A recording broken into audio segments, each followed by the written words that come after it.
Up with KREM begins now. Right now on Up with KREM, level 3 evacuations have been lifted for the Andrus Fire. What you need to know this morning. And we're going to take you outside talking KREM's fire danger today as isolated dry thunderstorms move through. And we're getting closer and closer to the Olympics opening ceremony. A viral rumor on social media claims host country Japan will ban athletes from wearing Black Lives Matter clothing and kneeling during the country's anthem. This morning, our Verified team explains why that's not necessarily true. Good morning. Welcome to Up with KREM. Take a look at your screen. This is one of the many photos Spokane Valley firefighters shared on Twitter. A firefighter on Engine 9 took these while positioned to defend a home near Taylor Road. Multiple Spokane Valley fire crews are responding to assist Fire District 3. With their help, no buildings were lost yesterday. Well, a major development in the fight against a large fire in our area. Overnight, evacuation levels for the Andrus Fire were lowered. And this morning, Brandon T. Jones is live at the Fire Command Center at Cheney Middle School. Brandon, what can you tell us about today's firefighting efforts? Hey, Dana Marie, Tim, I'm not sure, but you can probably hear some of the trucks still pulling off a couple of seconds ago. Several of them were getting ready to head back out to the Andrus Fire, trying to bring even further containment to this fire that burned through Cheney. I've been here all morning long at Cheney Middle School. This is the command center, and they've just been getting ready to start their day up. But as you mentioned, evacuations have been lowered. So if it was a level 3 evacuation on the first day, it's now been dropped down to a level 2 evacuation, and level 2 evacuations have now been dropped down to level 1. Here's a live look at the fire compared to what it looked like yesterday. As of last night, the fire remains at 225 acres and 20% contained. Fire crews have containment line around the fire and are starting to work their way inwards, taking out any hot spots. Crews from all over the state are here working to put this thing out, and nearly 200 firefighters in total are here right now. So like I said, our first priority is the safety of our citizens and our firefighters, to keep them hydrated, and we have a significant amount of crews out there, and we'll keep them due to the weather events and stuff like that are coming in. Yeah, so crews say the drier than normal conditions are also impacting firefighter efforts, and they say strong winds could carry embers over that line. So firefighters are keeping a close eye and are mildly confident the fire won't spread again. Yesterday, I had a chance to go over to Medical Lake High School. The Red Cross set up an evacuation shelter when evacuations were at a level 3, so that shelter has been closed. But if you or anyone that you know still needs to find some shelter because of the fire, go ahead and call that number on the screen and you'll get situated. Tim, Dana Marie.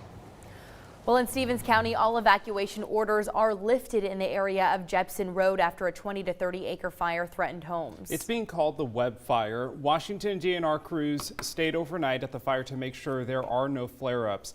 The Stevens County Fire District says that the cause of the fire is under investigation, but it does seem suspicious. They're asking if anyone saw anything to report it to the Stevens County Sheriff's Office. Across the state, crews continue to battle a fast-growing fire in Douglas County. The Batterman fire has now more than doubled in size since yesterday. It's now at more than 14,000 acres. High winds and temperatures are causing that fire to grow, according to the Douglas County Sheriff's Office. Level 1, 2, and 3 evacuation notices remain in place for many people. The Red Cross has an emergency shelter on standby at Eastmont High School for anyone in need. Now let's head over to eastern Idaho, where the Dixie Fire is burning in Nez Perce National Forest. At last check, that fire has grown to 2,500 acres.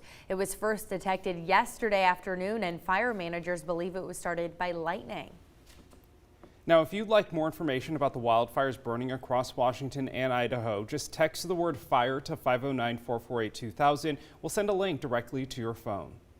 It is 7:04 now. Let's get to Jeremy now, because Jeremy, you are tracking the fire conditions in our area right now. Obviously, we're dealing with still hot weather, but also you add in the wind and even some lightning this morning. Yeah, even as these storms move in, they don't offer much in the way of moisture. We're getting what we consider trace amounts in most areas.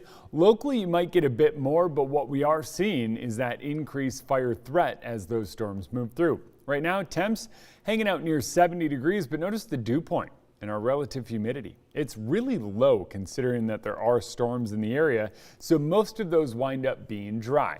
We are pretty close to 70 from Moses Lake to Spokane and Coeur d'Alene as well.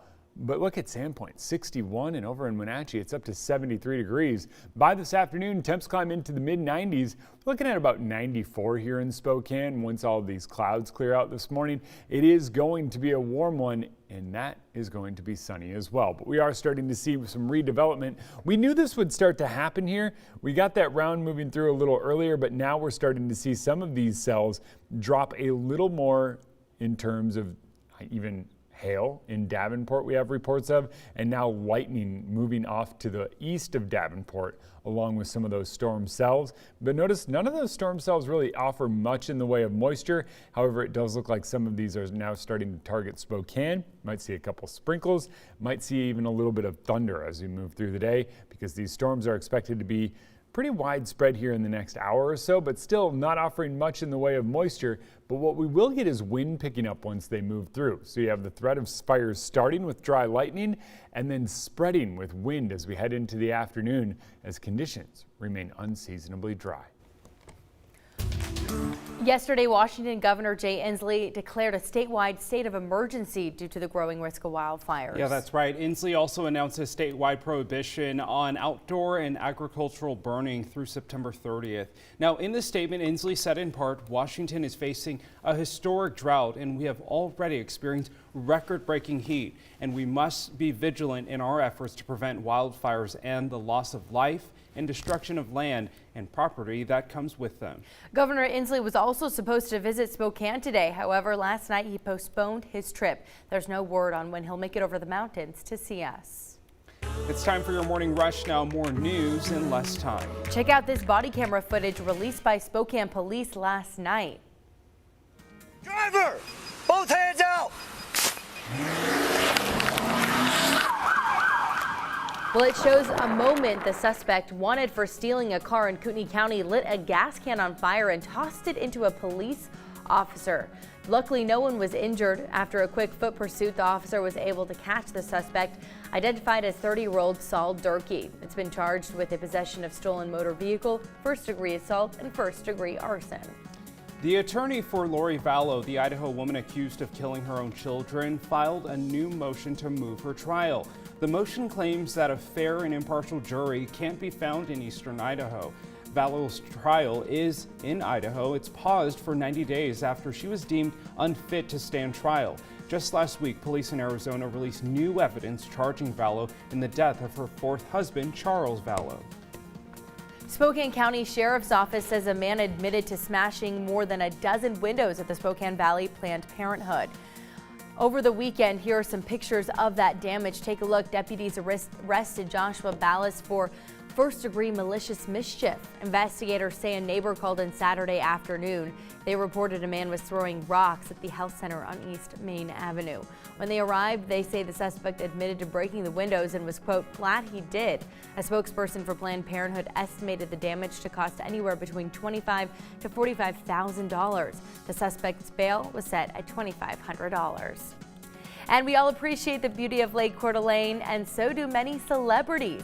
Kim Kardashian posted pictures of videos of her family enjoying the lake and her attempting to keep up as she wake surfed over the holiday weekend. The Kardashians posted several times over the years about trips to Coeur d'Alene. They're not the only ones. Former hockey great Wayne Gretzky owns a home on Gaza Ranch. Singer Harry Styles has visited, as well as Mark Wahlberg takes family vacations pretty often here on the lake, so keep an eye out. And that's your Morning Rush. More news in less time. Let us know what's happening in your neighborhood by using the hashtag #UpWithKREM on social media. And it's also time for the Olympics. They're just a couple of weeks away.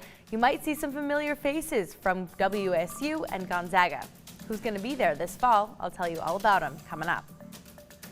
And yesterday, Lewiston tied a long-standing record of the most 100-degree days in a row. That was 11. Today it looks like they don't quite hit 100, but we in Spokane have the potential to do a similar thing, most 90-degree days. Today we're in the 90s. Tomorrow, if we hit it, we tie our long-standing record, and then temps climb back up to near 100 by this weekend.